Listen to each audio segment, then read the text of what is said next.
Hello and welcome back. I'm Nicole, a cottage witch, and today I'm finally doing a VR to Romance Tropes hashtag that Sylvie from Tarot Magpie created. It's been about 2 or 3 weeks since she started that, and this will probably go up still later because I'll probably keep it for sometime I have no energy. But basically it's a list of 10 prompts based on romance tropes. And I don't read a lot of romance books much, and I almost never watch TV these days, but I thought I'd do it anyway because it's fun, and it's been a lot of fun to watch everybody else's. So the first prompt is enemies to lovers, a deck, style, or system that you insisted wasn't for you until you realized it was. And that was the Wild Unknown, because it was really, really popular. And for some reason, thankfully, I think I've started to get over this.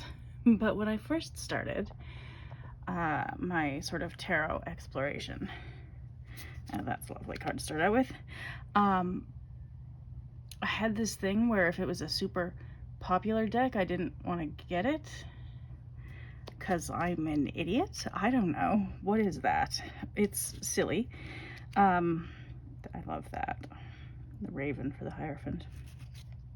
It is a bit pippish, so it's not really like a deck for beginners. And it's got a very particular Kim Kran style.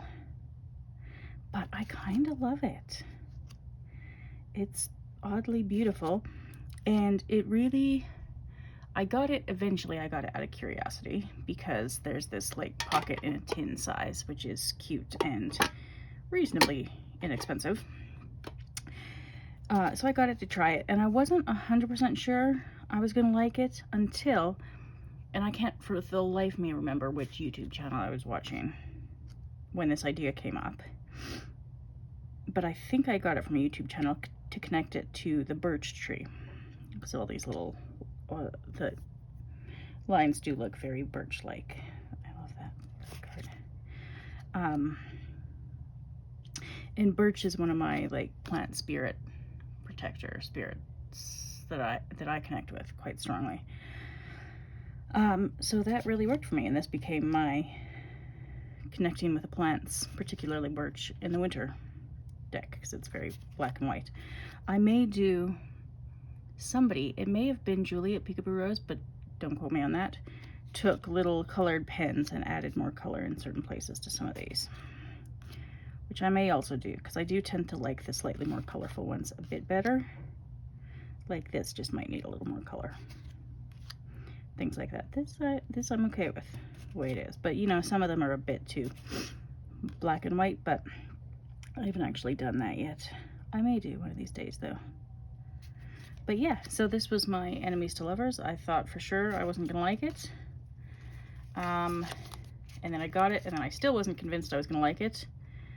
And then I did. So that's my Birch Spirits winter deck. All right, the next one is Friends to Lovers, a deck that you liked well enough and then one reading deepened or changed your relationship with it. So for me, that is the Moonchild Tarot. So, Danielle Noel is an artist who, like, I'd looked at a lot of her decks for years and had never gotten any because it wasn't quite my style. It was a bit too astral, a bit too sort of,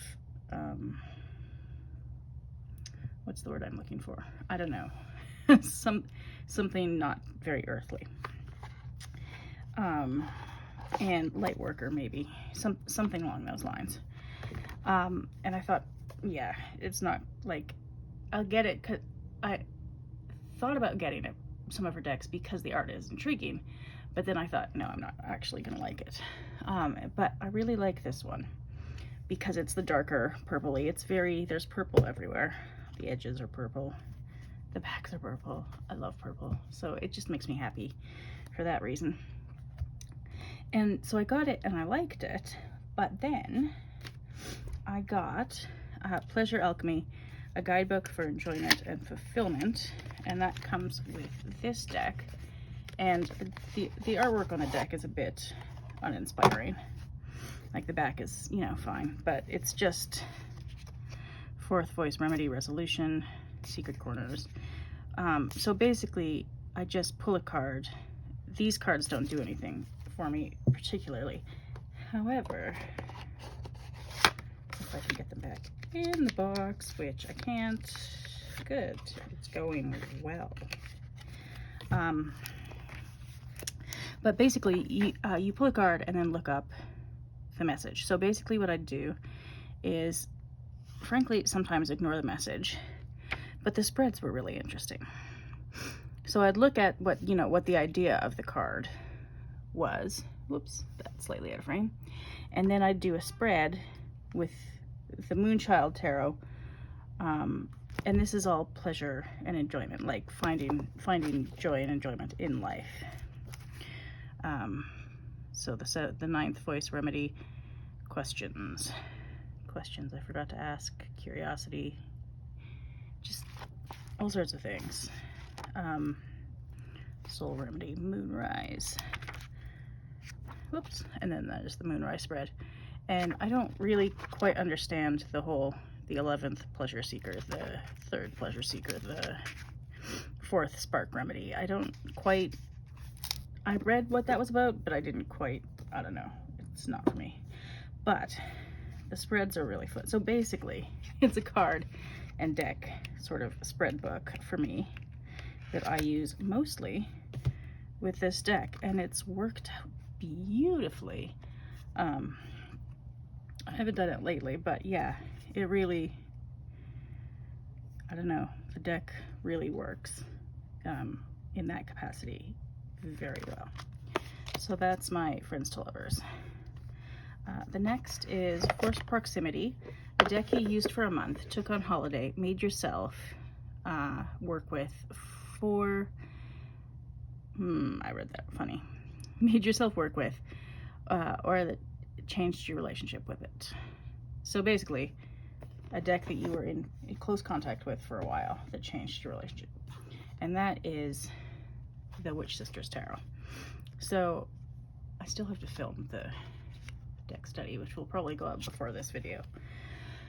But the Lisa Pepez channel membership did a deck study of this the last 2 months. And I'm a little behind where I want to be. I've read through the guidebook a couple of times, which is really helpful because some of this is portraiture, a lot of it is, and some of them, like cormorants, I wasn't at all familiar with.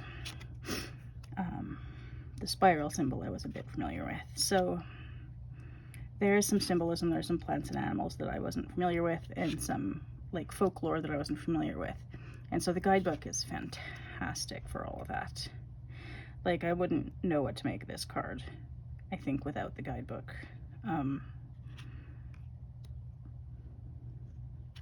So yeah, it was a deck that I loved from the get-go.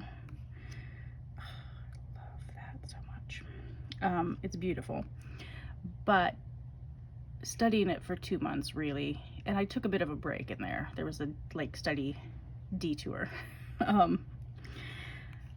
but several weeks of studying in total, and really did make a difference. And now I do feel more connected to this, and I can connect it more to Scottish and sort of Irish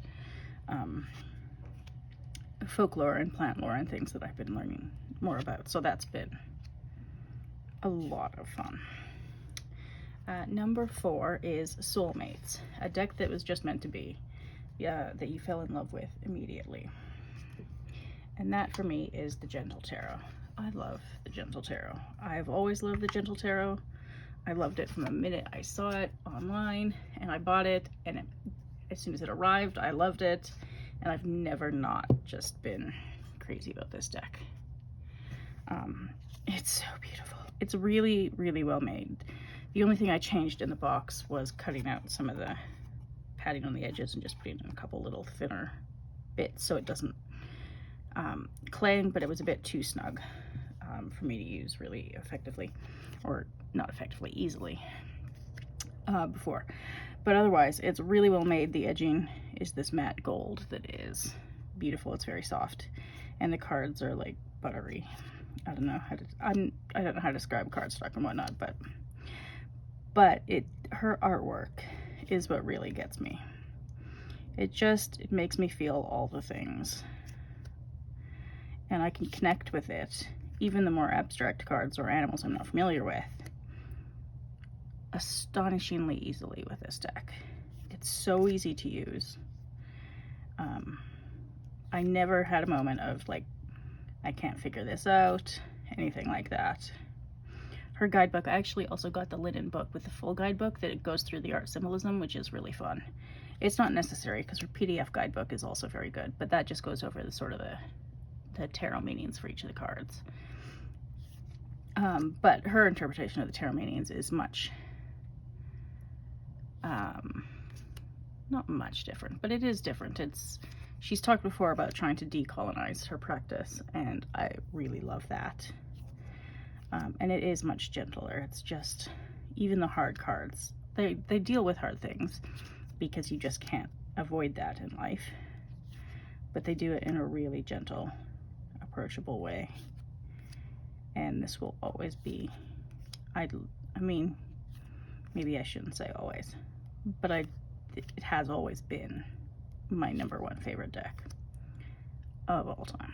Like, it's just, it's incredible. Yeah, I love working with this deck. So number 5 is the Slow Burn, a deck that you didn't have the best first impression of, but the more you worked with it, the more you liked it. And for me, that was the Somnia Tarot. Because I really didn't have a good first impression of this. When I saw walkthroughs and stuff, I was like, yeah, no, absolutely not. And the devil is in the bottom. Of course he is. It's a very confronting deck. It is very not gentle in any way. Like, it's the opposite of the gentle tarot in that way. But it is so beautiful. The photography is really well done. It's beautifully shot, but also really well thought out and composed. And yeah, I love it. So for a while, I was sure I'd hate it. So I didn't get it and was like, yeah, this is never going to be a thing. And then eventually, when I kept seeing it, I, still didn't like it, but thought, still not for me, but didn't have quite the same aversion. And then one day I was just like, you know what? I think maybe I kind of like it. That's a beautiful card. Which was a bit of a weird experience because most of the decks I get because I like them right away. Like, I like the artwork from the beginning. And this one very much took a while for me to come around to it. But I'm really glad I did. It's another one of my winter decks, and it's so good. Yeah, so, but I can understand why people don't like it, because it is very confronting. Which one am I on? Number 6, Opposites Attract. This deck is not your usual style, but you love it anyway. And for me, that is Messages from the Light meditation deck. I do like meditation, but I don't tend to get the oracles that are all sort of, I don't know, the older ones that used to be more love and light, and even the newer ones that are all sort of uplifting imagery. Not that there's anything wrong with that, and sometimes you need that. But there's just, I can't remember whose video I saw this in, but there was a depth to it for this sort of deck that I hadn't maybe expected.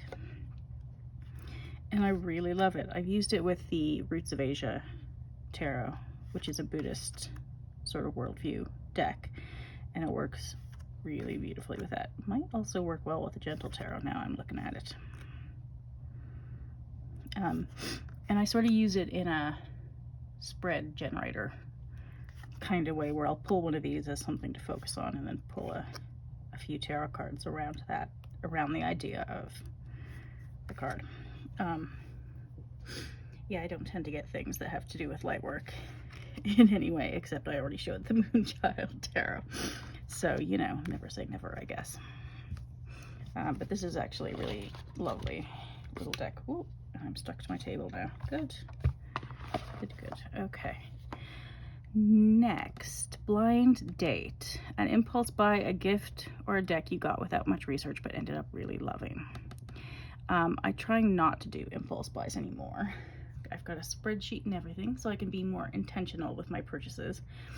But when I was first starting out, the Tarot of the Abyss was the first and still one of the only black and white decks I've got.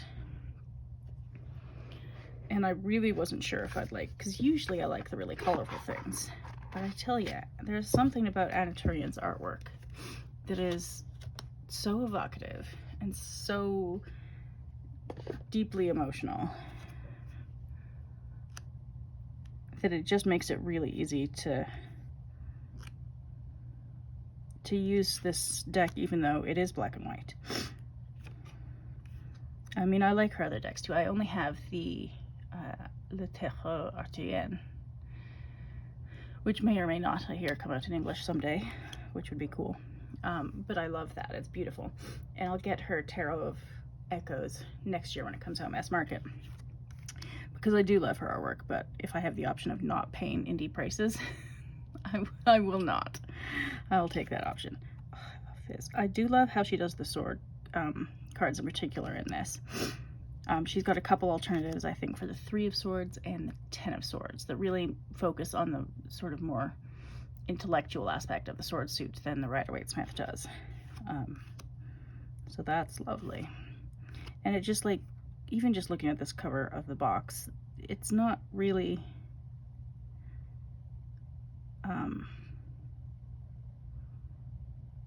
just black and white line work isn't something I usually go for, but it's so good.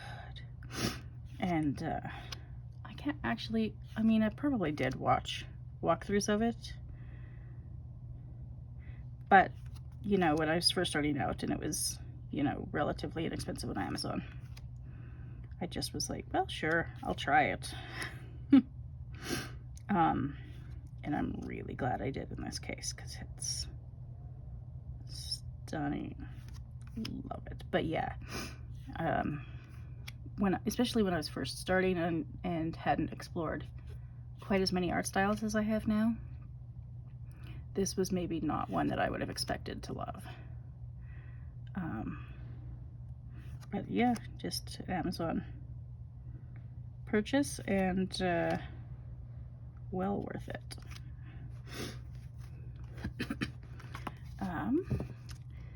Second Chance is number 8. So a deck you planned to get rid of that worked its way back into rotation, or a deck that you moved along and ended up repurchasing. So I haven't done the latter, but I have put this one in a sort of timeout basket and then brought it back.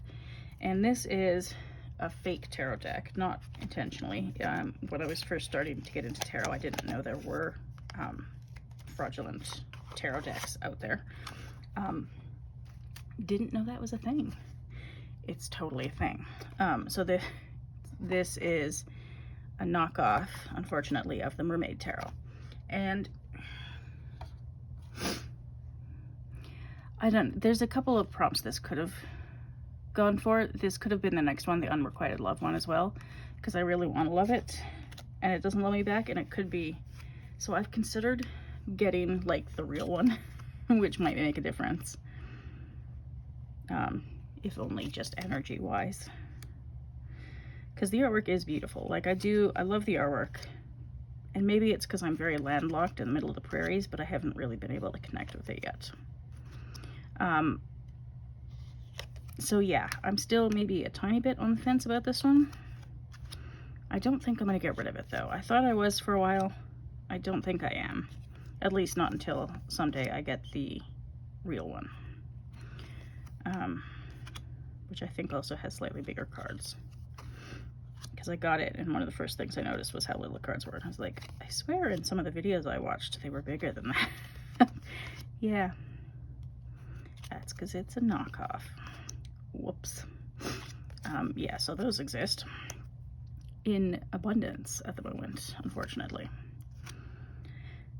But yeah, so I don't really have anything else to say about this because it's my second chance deck that's still not quite, like, it's not really in rotation, but it might be someday. And oh, now I can't get them back in the box. I'm so, like, it's like I don't know how to use tuck boxes or something. They always get stuck on the bottom tab. Anyway, the next one is Unrequited Love, a deck that you want to love, but it just doesn't love you back yet, at least. And so for that, there are a couple decks I could have picked for that are in my, they're not in my timeout basket, but they're kind of like, I'm not sure. This one I'm not going to get rid of because I love the artwork. It's beautiful. It's indie, so it wasn't super cheap. And I don't know if you'll be able to get it forever, but it's the Abyssal Tarot. And it's, yeah, like, I love the artwork. But anytime I go to use it, I just don't know what's happening. I don't know. I don't know. I can't connect with it in a tarot reading sort of way. So it might just have to be, at least for the time being. It's an underwater photography deck, if you're wondering why it looks a bit like that.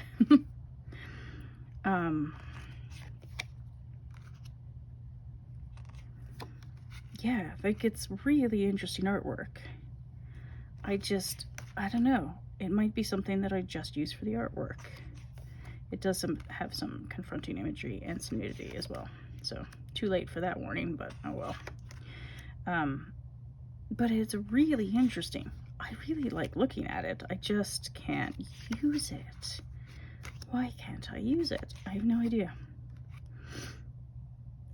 It's a strange thing. Like, you know, I could just use it and use Rider-Waite-Smith meanings for things, but that seems a bit not the point when you have a deck like this, where I feel like the other abstract decks I have along these lines, I can get something else out of. And this one, I'm just like, I don't know.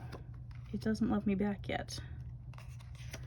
But yeah, we'll see. Maybe one day. Or maybe it'll just be a pretty art collection deck. Who knows? So that's the Abyssal Tarot. It's the photography of Shelley Corbett, but I think it's not designed to be a tarot. I think the photography was done and then it was compiled into a tarot. I think. But don't quote me on that. Okay. The next one is a love triangle. Two decks that are in competition with each other, or a pair of decks that you always use together.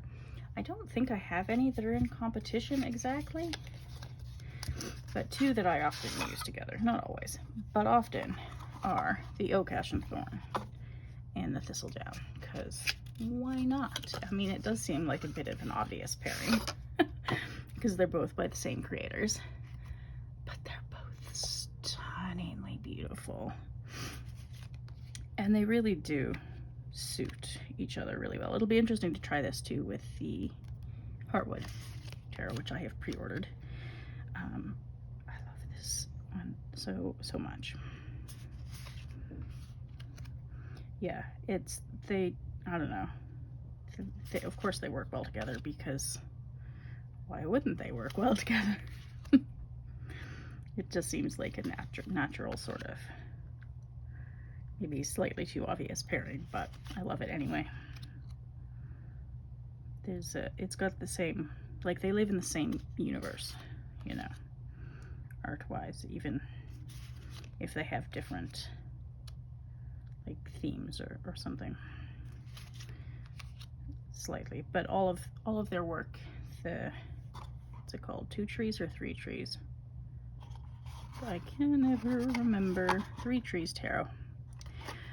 All of their decks, I don't have the dragon one, but all of their decks do seem to live in the same world, so you could use them all, you know, in various combinations, and it probably would work out very well. So yeah, that's a very lovely place to end. This is the Tarotmance Tropes tag, which will probably go up quite late, but that's okay. Much thanks to Sylvie for starting this tag. It's been a lot of fun to watch everyone's videos. So thank you for watching, and I'll see you next time.